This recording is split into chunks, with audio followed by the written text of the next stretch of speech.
So, Israel's Mossad's been spying on the International Criminal Court, making threats, trying to intimidate prosecutors and undermine investigations. Turns out it's not a new tactic. It started long before the chief prosecutor applied for arrest warrants for Israeli Prime Minister Benjamin Netanyahu and Defense Minister Yoav Gallant. Let me explain.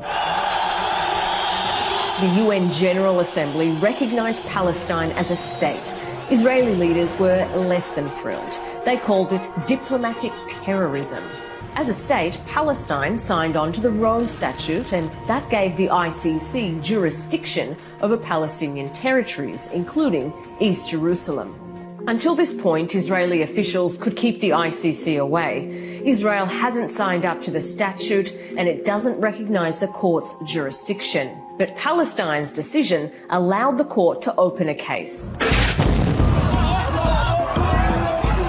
First was the 2014 war on Gaza, which killed 2,251 Palestinians in less than 2 months. The ICC's chief prosecutor at the time, Fatou Bensouda, began looking into allegations of war crimes. A Guardian and 972 magazine investigation reveals Israel's Mossad began to tap her phone. Someone even showed up at her home with an envelope full of cash. Then things get weirder. In 2019, a key internal decision on whether the court indeed had jurisdiction over occupied Palestinian territories was pending. Enter Joseph Kabila, former president of the DRC. Bensouda had gone to a New York hotel to meet with Kabila. But he had an unannounced guest with him, Mossad chief Yossi Cohen. Reports suggest Cohen was trying to pressure Bensouda into abandoning her investigations. When it became obvious she wouldn't comply, Cohen turned up the heat. Repeated phone calls, sudden appearances, and thinly veiled threats about her career and security. Which brings me to a key clause in international justice. Did you know that if a state is conducting a credible investigation into a criminal allegation, the ICC is prevented from getting involved? And this is one of the reasons Israel spied on the court. It could find out what it was looking into and stop the investigation going any further by simply appearing to have already investigated the complaint. Here's another point. In 2021, Bensouda announced a full investigation into the Palestine case, and that set in motion a process that could lead to criminal charges.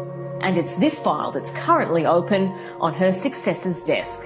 And that leads me back to the arrest warrants. Through this incendiary decision, Mr. Khan takes his place among the great anti-Semites in modern times. How did Netanyahu know that Karim Khan was considering arresting him, or that Khan was being pressured by the US to abandon the case? The spying, of course. But Khan has pressed on, and he warned Israeli officials from the start. Those who do not comply with the law should not complain later, when my office takes action based upon solid evidence. That day has come. Today we underline, in the clearest possible fashion, that international law and the laws of armed conflict apply to everyone. No foot soldier, no commander, no civilian leader, no one can act with impunity.